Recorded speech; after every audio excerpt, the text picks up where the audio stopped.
Good morning students. कल हमने Eskimo के बारे में पढ़ा।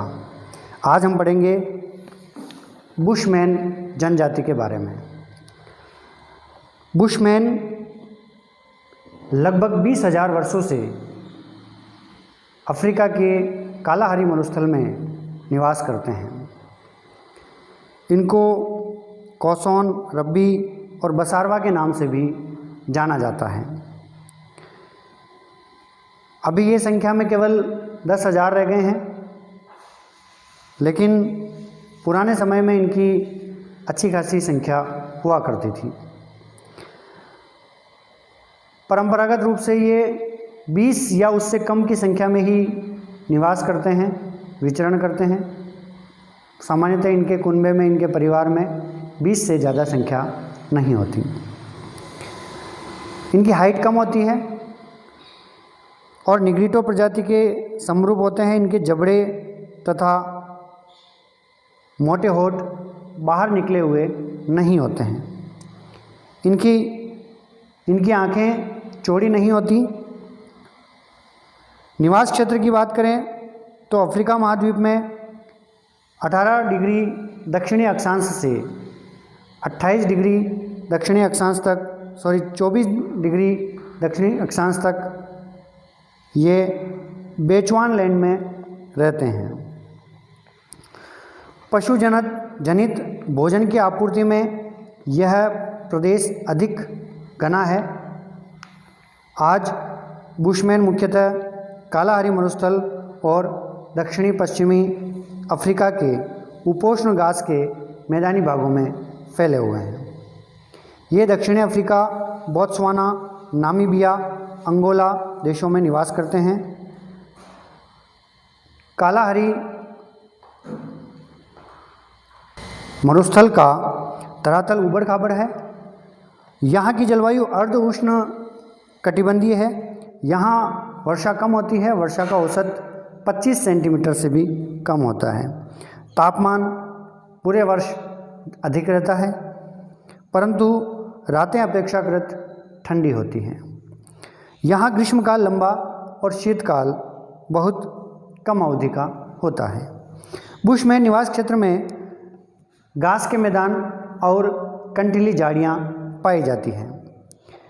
एक प्रकार का तरबूज पाया जाता है जिसे त्यामा कहते हैं। पुनः सुने, यहाँ पर एक प्रकार का तरबूज पाया जाता है जिसे त्यामा कहते हैं, त्यामा, जिसे जल पूर्ति के लिए मानव और पशु सभी चाहते हैं। यहाँ अनेक प्रकार के शाकाहारी और मांसाहारी प्राणी जात पाए जाते हैं। कई तरह के हिरण, बड़े कोदू, स्टैनबॉक, ग्नू खरगोश, जिराफ, शुतुरमुर्ग, जेब्रा, जंगली बिल्ली, वन बिलाव, लकड़बग्गा और सियार, इस तरह के वन्य जीव यहाँ पर पाए जाते हैं। प्रसिद्ध एटोशा राष्ट्रीय उद्यान भी इसी प्रदेश में अवस्थित हैं। आर्थिक क्रियाकलापों की बात करें तो एस्किमो की तरह ये भी आखेट से ही अपना जीवन यापन करते हैं। मूल रूप से ये आखेट ही करते हैं और तीर कमान और भाले से शिकार करते हैं। बड़े शिकार को जाल में फंसाने के लिए ये विभिन्न तरीके काम में लेते हैं। ये शिकार को कीचड़ में धंसाकर, फंदों में फंसाकर, गड्ढों में गिराकर और विषाक्त जल पिलाकर मारते हैं। ये अलग अलग तरीके से प्रत्येक परिवार स्वयं अपना भोजन प्राप्त करता है। ये लोग जंतुओं की बोली की नकल करने में निपुण होते हैं। भोजन की बात करें तो बुशमैन सर्वभक्षी होते हैं। सर्वभक्षी का मतलब होता है कि सब कुछ खाने वाले, ये सब कुछ खाते हैं। वे खाते भी ज़्यादा हैं। एक बुशमैन आधी भेड़ तक एक बार में खा जाता है। आपको आश्चर्य हो रहा होगा कि एक बुशमैन जो है वो आधी भेड़ को एक बार में खा जाता है। शिकार, मछली, पौधों की जड़ें, बेरी तथा शहद इनके भोजन के मुख्य अंग हैं। दीमक, चींटियाँ और उनके अंडे इनके प्रिय भोज्य पदार्थ हैं। पुनः सुनना, दीमक, चींटियाँ और चींटियों के अंडे इनका मुख्य और प्रिय भोज्य पदार्थ हैं। जब भी इनको पार्टी करनी होती है तब वो दीमक और चींटियों के अंडे खाते हैं। ये लोग इस बात की परवाह नहीं करते कि भोजन ताज़ा है या बासी। इनको सिर्फ अपना पेट भरना होता है और इसके लिए ये कुछ भी खाने से गुरेज नहीं करते हैं, कुछ भी खाने से नहीं हिचकते हैं। उष्ण जलवायु के कारण भविष्य के लिए भोजन को संचित करने पर कोई ध्यान नहीं दिया जाता। वस्त्रों की बात करें बुशमैन के, तो बुशमैन के वस्त्र बहुत कम होते हैं। पुरुष एक तिकोनी लंगोट पहनता है। आप अपनी किताब में देख सकते हैं चित्र 2.6 में, जिसकी नोक टांगों के बीच होकर पीछे की ओर जाती है। स्त्रियां सामने और पीछे की ओर कमर से बांधकर चमड़े की चौकोर एप्रन लटका कर पहनती है। स्त्रियों के वस्त्रों में सर्वाधिक महत्वपूर्ण वस्त्र चोंगा होता है, जिसे स्थानीय भाषा में क्रॉस कहा जाता है। जो चोंगा पहनती है महिलाएं बुशमैन, वो उनको स्थानीय भाषा में क्रॉस कहा जाता है। यह वस्त्र वह बिस्तरबंद दोनों होता है। इसी क्रॉस में वे अपने शिशु और संग्रहित वस्तुओं को लपेट कर लाती है। बुशमैन चमड़े की टोपी और जूतों को भी काम में लेते हैं। निवास गृह की बात करें तो ये चट्टानी गुफाओं में शरण लेते हैं। बुशमैन चट्टानी गुफाओं में शरण लेते हैं। खुले में कड़ी टहनियों, घास व जानवरों की खालों से गुंबदाकार झोंपड़ी बनाते हैं। चित्र 2.7 में आप अपनी पुस्तक में ये देख सकते हैं। बुशमैन लोगों के अल्पकालीन गांव वर्फ में लगभग 8 से 10 झोंपड़ियाँ होती हैं। कुछ समय के लिए झोंपड़ियाँ बनाते हैं और एक छोटा सा गांव बनाते हैं। 8-10 झोंपड़ियों का गांव होता है और वो भी टेम्परेरी होता है, वो एक जगह पर टिकते नहीं हैं और उसको गांव को कहते हैं वर्फ। औजार और बर्तनों की बात करें तो तीर कमान, नुकीला डंडा, भाला, बर्छा, अग्निदंड इनके प्रमुख औजार हैं। ये विष बुझे तीरों का प्रयोग करते हैं। शुतुरमुर्ग और जिराफ के पैर की हड्डियों को घिसकर नुकीला बनाकर तीर का अगला भाग बनाया जाता है। तीर कमान से लगभग 60 मीटर पर स्थित शिकार को मार सकते हैं। 60 मीटर की दूरी पर अगर शिकार मौजूद है तो ये अपने तीर कमान की मदद से उसको मार सकते हैं। पेड़ों की छालों के रस्से बनाते हैं और चित्र 2.8 में आप अपनी पाठ्यपुस्तक में बुशमैन जनजाति के शिकार के औजार देख सकते हैं।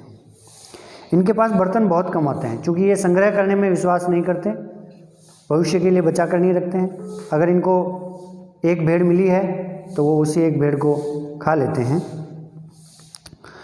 शुतुरमुर्ग के अंडों का उपयोग जल रखने, शुतुरमुर्ग के अंडे बड़े होते हैं तो उसका उपयोग जल रखने और आभूषण बनाने में करते हैं। हिरण की खाल की थैली और लकड़ी के प्याले अन्य बर्तन होते हैं। समाज और संस्कृति की बात करें तो सामाजिक समुदाय के अंतर्गत बुशमैन लोगों का एक छोटा सा दल होता है। बुशमैन की धार्मिक परंपराओं, संस्कारों और कलाओं में प्राणियों और प्रकृति का बहुत बड़ा योगदान होता है, बहुत बड़ा रोल होता है, केंद्रीय स्थान होता है। बुशमैन 2 भगवान में विश्वास करते हैं। अपने जैसे 33 कोटि देवी देवताओं को हम मानते हैं, उसी तरह से बुशमैन 2 भगवान में विश्वास करते हैं। एक जो पूर्व में रहता है, एक जो पश्चिम में रहता है। उनके 2 ही भगवान हैं, एक पूर्व में रहता है, एक पश्चिम में रहता है। ओझा इन्हें बीमारियों और प्रेतात्माओं से बचाता है। जैसे नीम हकीम अपने यहाँ पे होते हैं, वैसे इनके ओझा होता है, झाड़ फूंक करके इनको बीमारियों से बचाता है। इनकी चट्टानों पर की गई पेंटिंग सर्वप्रसिद्ध है। बुशमैन जनजाति की चट्टानों पे की गई पेंटिंग काफ़ी फेमस है। वर्तमान में शुतुरमुर्ग के अंडों की खोल के आभूषण, तीर कमान, स्कर्ट आदि इनकी प्रमुख क्राफ्ट वस्तुएं हैं, हाथ से बनाई हुई वस्तुएं हैं। वातावरण के साथ समायोजन की बात करें तो इनमें जीवित रहने की शक्तिशाली चेतना पाई जाती है। जैसा हम पढ़ चुके हैं कि यह भोजन में सब कुछ खाते हैं, ईच एंड एवरीथिंग जो उनको वहाँ पे मिलता है चाहे कोई सा जीव जंतु हो, चाहे शाकाहार हो, चाहे मांसाहार हो, कुछ भी हो, वो खाने से परहेज़ नहीं करते हैं, तो वो जीवन वातावरण के साथ समायोजन बेहतर तरीके से कर पाते हैं।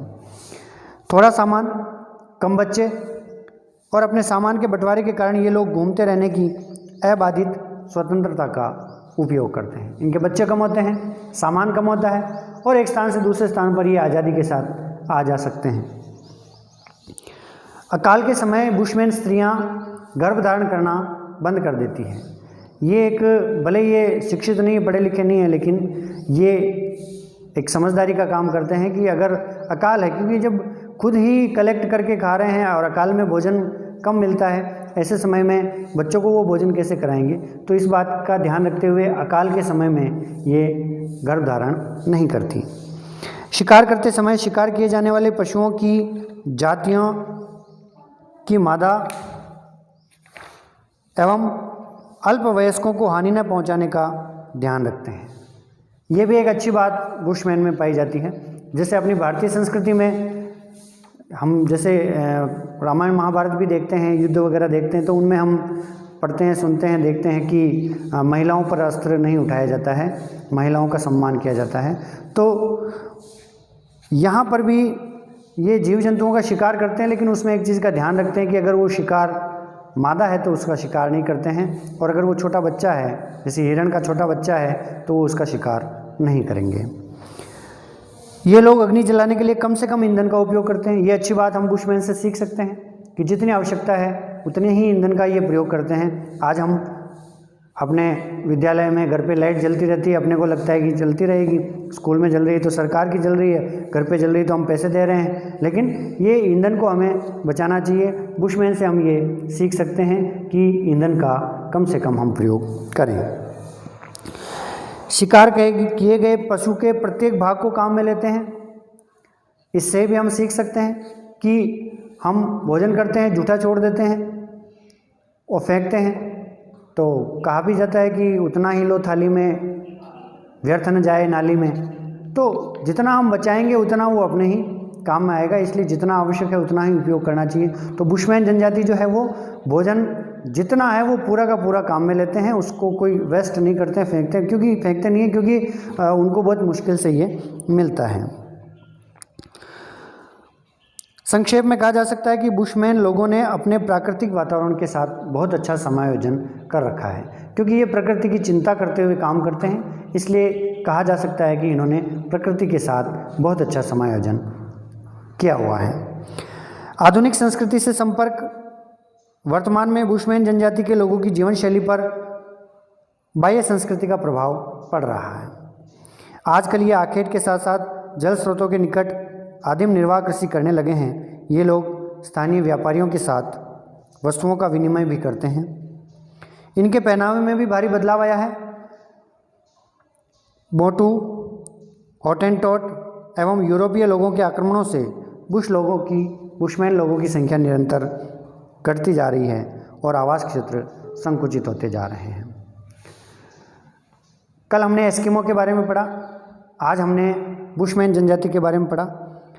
कल हम पढ़ेंगे भील जनजाति के बारे में, जो अपने भारत की एक प्रमुख जनजाति है। हाँ, अपने आसपास परिवेश में भी ये जनजाति पाई जाती है। अगर आपको राजकीय बालिका उच्च माध्यमिक विद्यालय पुर से जुड़ी हुई शैक्षिक एवं सशैक्षिक गतिविधियों की पूरी जानकारी चाहिए तो आप हमारे YouTube चैनल